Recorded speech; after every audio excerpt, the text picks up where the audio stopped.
يا صباح الخير، يا صباح الجمال عليكم. صباحكم زي الفل. عملنا المهلبية بالبرتقال والجزر، جميلة جدا، حلوة قوي قوي. يلا بينا نشوف عملناها ازاي ونشوف الطريقة والمقادير بتاعتها.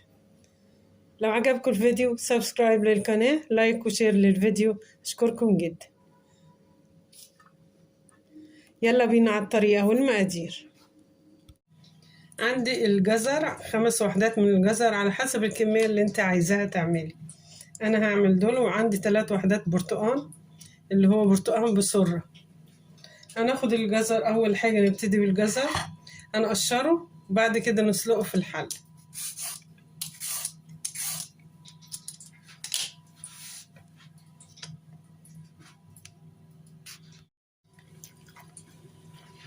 انا قشرت الجزر اهو زي ما شايفين وقطعته، وعندي حل على البوتاجاز فيها ميه بتغلي اهو زي ما انتم شايفين. هحط الجزر، هنزله في الميه اللي بتغلي دي يستوي معايا الجزر، يتسلق كويس. بعد كده ندفع عليه. هنجيب دلوقتي البرتقال معانا ونقشره. قشرت البرتقال اهو وهنقطعه، بعد كده هنحطه في الخلاط. تمام، هنقطعه خالص كده.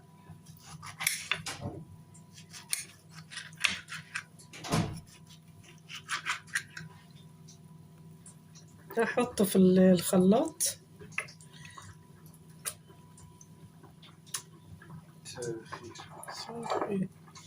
هحط عليه شوية مية علشان الخلاط بس يتحرك يعني.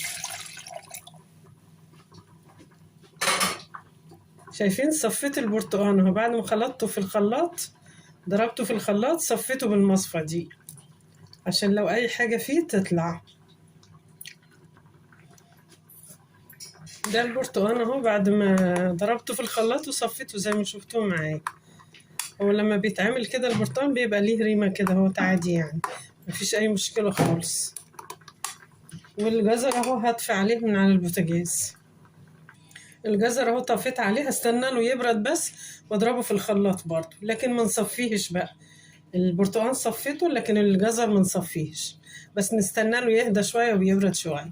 نفضيه في الطبق ده علشان يبرد بسرعه، وهنخليه بالميه بتاعته، هنضربه بالميه بتاعته، نحطه في الخلاط يعني بالميه اللي فيه دي. بس نستنى له يهدى كده شويه ونعمله. نحط بقى الجزر في الخلاط علشان ايه يتضرب في الخلاط.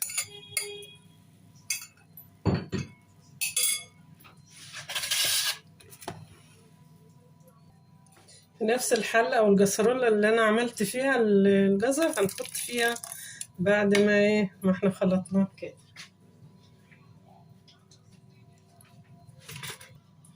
تمام، وهجيب عليه عصير البرتقال وهحط في نفس الحل.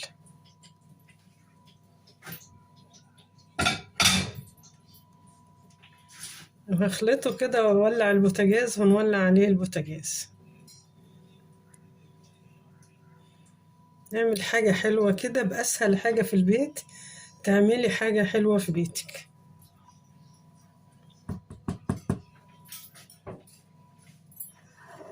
حطيته على النار البرتقال والجزر، ولعت عليهم، وعندي كوباية إلا ربع سكر حطها عليهم. السكر ده حسب الرغبة برضه، عايزين أكتر أو أقل زي ما تحبوا.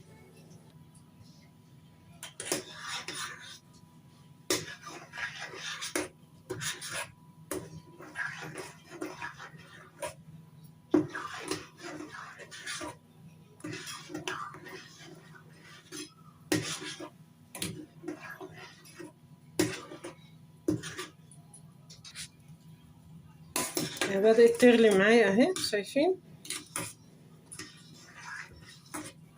ومعايا كمان حوالي يعني كوباية إلا ربع برضو، أو حوالي 4 معالق من النشا.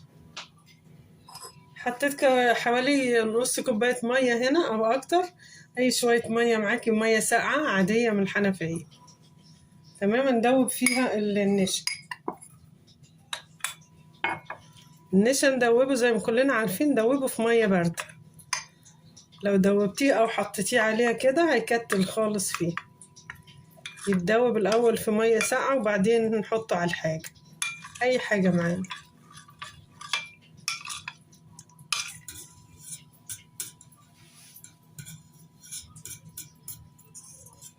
ما نحطش النشا، ما نزلش بيه الا لما البرتقان والجزر ده يغلي، ما نحطوش هو بارد. شايفين بيغلي معايا اهو. نوطي علشان ما تفرش معايا، وانزل بالنشا اللي انا دوبته. ايدي تقلب وايدي تنزل النشا. نقلب بسرعة بالمضرب اليدوي ده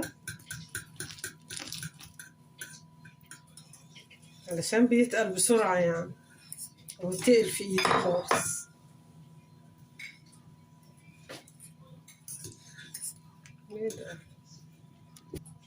شايفة انا حاطة بس في الحلة صغيرة فاتملت قوي يعني، وفار مني جه على البوتاجاز.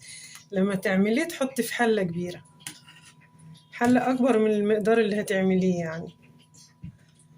يبقى معايا كده اهو، ما نخليش خفيف عشان ما يبقاش زي العصير، يبقى تقيل شوية. هو لما بيبرد بيتقل، اي حاجة فيها نشا لما بتبرد بتتقل.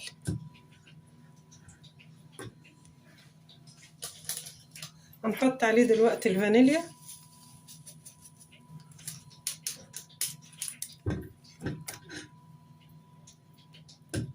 كيس فانيليا بيديله ريحة حلوة. هنحط عليه معلقة من جوزة الهند ونقلبها فيه وهو على البوتاجاز.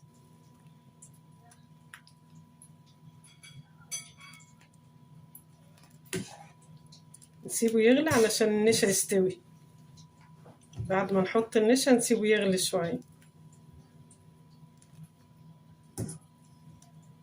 عايزة تزودي جوزة الهند أكتر من معلقة براحتك. تحطه في حلة كبيرة، ما تعملوش زي ما أنا حصل معايا كده. الحلة مليانة على الآخر. بس كده هطفي عليه خلاص. هنغرف بقى المهلبية بتاعتنا وهي سخنة على طول، نغرفها في الأطباق. أي حاجة فيها نشا زي ما كلنا عارفين ما نستنالهاش تبرد وبعدين نغرفها سخنة.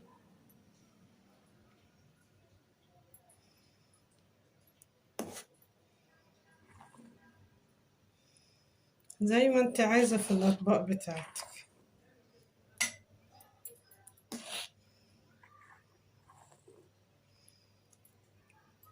بنعمل من أقل حاجة تعملي حاجة حلوة في البيت لولادك. يعني شوية برتقان، البرتقان موجود في كل البيوت.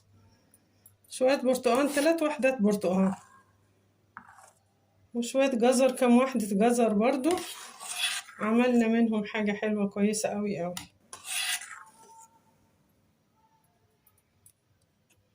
نملاها كويس.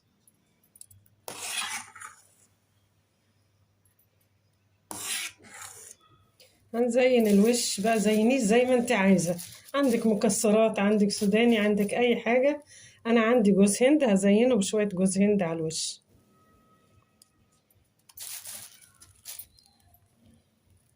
اي حاجة عندك تمشي الحال يعني، مفيش مشكلة.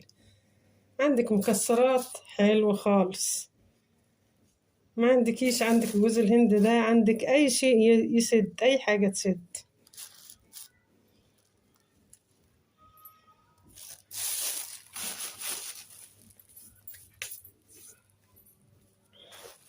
ايه المهلبية زي الفل بقى، حلوة قوي، طعمها بجد تحفة. انا دقتها طعمها حلو قوي قوي. الجزر مع البرتقال تحفة تحفة يعني، بجد حلو قوي قوي. جربوه في الفترة دي في موسم البرتقال والجزر. جربوا المهلبية دي حلوة قوي قوي. اعملوها بالصحة والهنا.